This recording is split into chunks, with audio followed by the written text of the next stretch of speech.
അപ്പോൾ നമ്മൾ തുടക്കം നമ്മളെ മാമൻ്റെ മനയിൽ അപ്പോൾ തുടക്കം നമ്മൾ മാമൻ്റെ മാമൻ്റെ കൈ കൊണ്ട് തന്നെ ആയിക്കോട്ടെ, അവനെല്ലാം അധികം തിന്നണം. അപ്പോൾ അവനക്ക് തന്നെ എന്താ ചെയ്യുക, നമുക്ക് തുടക്കം കൊടുക്കാം.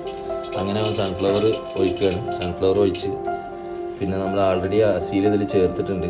അപ്പോൾ ഇനി നമുക്ക് എന്ത് ചെയ്യാം, ഉള്ളി ആഡ് ചെയ്യാം, സവാള. അപ്പോൾ ഓക്കെ, നമ്മൾ സവാള ആഡ് ചെയ്യാം.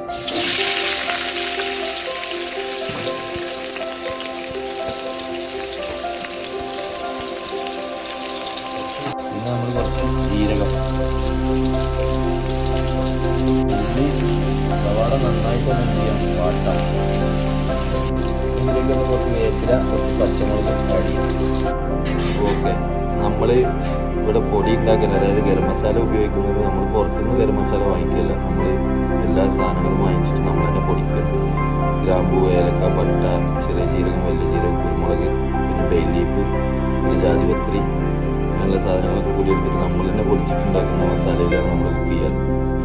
അപ്പോൾ നമ്മൾ ഉള്ളി നന്നായിട്ട് നമുക്ക് എന്ത് ചെയ്യാം, വെളുത്തുള്ളി ഇഞ്ചി പേസ്റ്റ് ആഡ് ചെയ്യാം. ഞാൻ അതിൽ 4 പച്ചമുളക് കൂടി കൂട്ടിയിട്ടാണ് അരച്ചിട്ടുള്ളത്. അപ്പോൾ കഴിഞ്ഞ് നമ്മൾ ഇഞ്ചി വെളുത്തുള്ളി നന്നായിട്ട് മൂപ്പിച്ചിട്ടുണ്ട്. അപ്പോൾ അത് നമ്മളായിട്ട് ഇത് ഉള്ളി തക്കാളി ആഡ് ചെയ്തിട്ടുണ്ട്. തുടക്കക്കാരനായതുകൊണ്ട് നമ്മുടെ ഭാഷയിലൊക്കെ ചിലപ്പോൾ അങ്ങോട്ടും ഇങ്ങോട്ടുള്ള ചെറിയ ചേഞ്ചസ് ഒക്കെ വരും. പൊട്ടത്തരങ്ങളെ വിളിച്ചറിയാം, അതൊക്കെ നമ്മൾ ക്ഷമിക്കുക.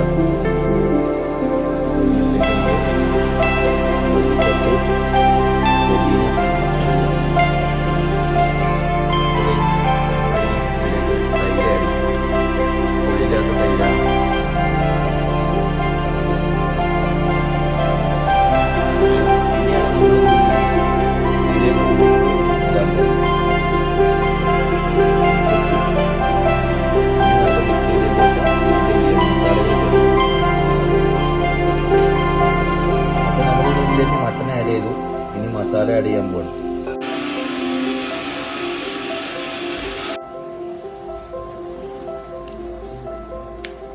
ഞാനാണ് മെയിൻ കൈപ്പണ്ടാരി. ഉപ്പ് നോക്കലും സാധനം ബാക്കിയായിരിക്കലാണ് നമ്മുടെ പണി.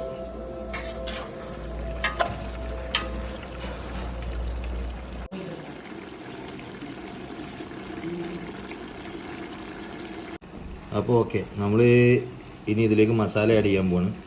നമ്മൾ എന്ത് ചെയ്തിട്ടുണ്ട്, ഒരു 2 ടേബിൾ സ്പൂൺ മല്ലിപ്പൊടി എടുത്തിട്ടുണ്ട്, 1 ടേബിൾ സ്പൂണ് മുളക് എടുത്തിട്ടുണ്ട്, 1/2 ടേബിൾ സ്പൂൺ മഞ്ഞൾപ്പൊടി, പിന്നെ ഇതാണ് നമ്മൾ വീട്ടിലുണ്ടാക്കുന്ന ഗരം മസാല.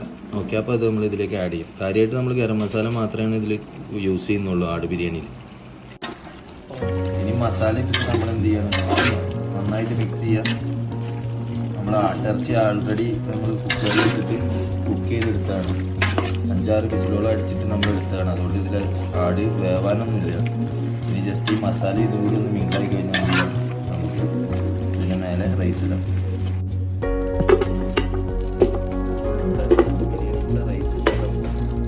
അത് നമ്മൾ ആദ്യമായിട്ട് അസിൽ ആഡ് ചെയ്യും. പിന്നെ നമുക്ക് റൈസിലേക്ക് ചേർക്കേണ്ടതാണ് ഒരു ചെറിയ സവാള, ലേശം ജീരകം, കുറച്ച് സ്റ്റാർ, പട്ട, ഒരു ബേ ലീഫ്, ഏലക്ക, ഗ്രാമ്പു,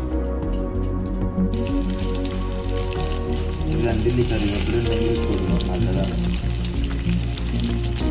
അപ്പോൾ നമ്മൾ വെള്ളം ആഡ് ചെയ്തിട്ടുണ്ട്. ഈ വെള്ളത്തിൽ നമ്മൾ നേരത്തെ കുക്കറിൽ വേവിക്കുമ്പോൾ എടുത്തിട്ടുള്ള ആടിൻ്റെ സ്റ്റോക്കും കൂടി നമുക്ക് ഇതിൽ എടുത്തിട്ടുണ്ട്. ബിരിയാണിക്കുള്ള ചോറ് റൈസ് നമ്മൾ വറ്റിച്ചെടുക്കാറാണ്, ഊറ്റലല്ല. അപ്പോൾ അതിൻ്റെ കണക്ക് തന്നെ നമ്മൾ ആശൻ്റെ കണക്ക് 1 ഗ്ലാസ് അരിക്ക് 1.5 ഗ്ലാസ് വെള്ളമാണ്. അപ്പോൾ ടോട്ടലി 7 ഗ്ലാസ് വെള്ളം 7 ഗ്ലാസ് അരി എടുത്തിട്ടുണ്ട്. അതിന് 10.5 ഗ്ലാസ് വെള്ളം. അപ്പോൾ നമ്മുടെ റൈസിനുള്ള വെള്ളം ഇവിടെ തിളച്ച് വന്നിട്ടുണ്ട്. ഇനി അരി ഇടാം. റൈസ് കുഞ്ഞിച്ച് പിസറാച്ചി നൊയമ്പ് സാധനം ജീരകശാലയുടെ റൈസ് ഇടുന്നത് നന്നാക്കി.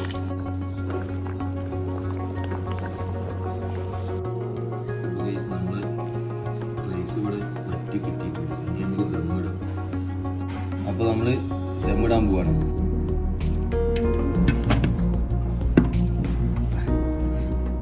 ഗാർണിഷ് ചെയ്യാൻ വേപ്പിൻ്റെ ഇല, ഉള്ളി, മല്ലിച്ചപ്പ്, അണ്ടിപ്പരിപ്പ്, മുന്തിരി എല്ലാം കൂടെ ഇട്ടിട്ട് ഗാർണിഷ് ചെയ്തിട്ട് എന്ത് ചെയ്യാം, ദമ്മിടാൻ പറ്റും. നമ്മൾ വിളമ്പാൻ പോവാണ്. ഓക്കെ, നമ്മുടെ നാട്ടിലത്തെ പഴയ സിസ്റ്റം കുണ്ടം ബിരിയാണി.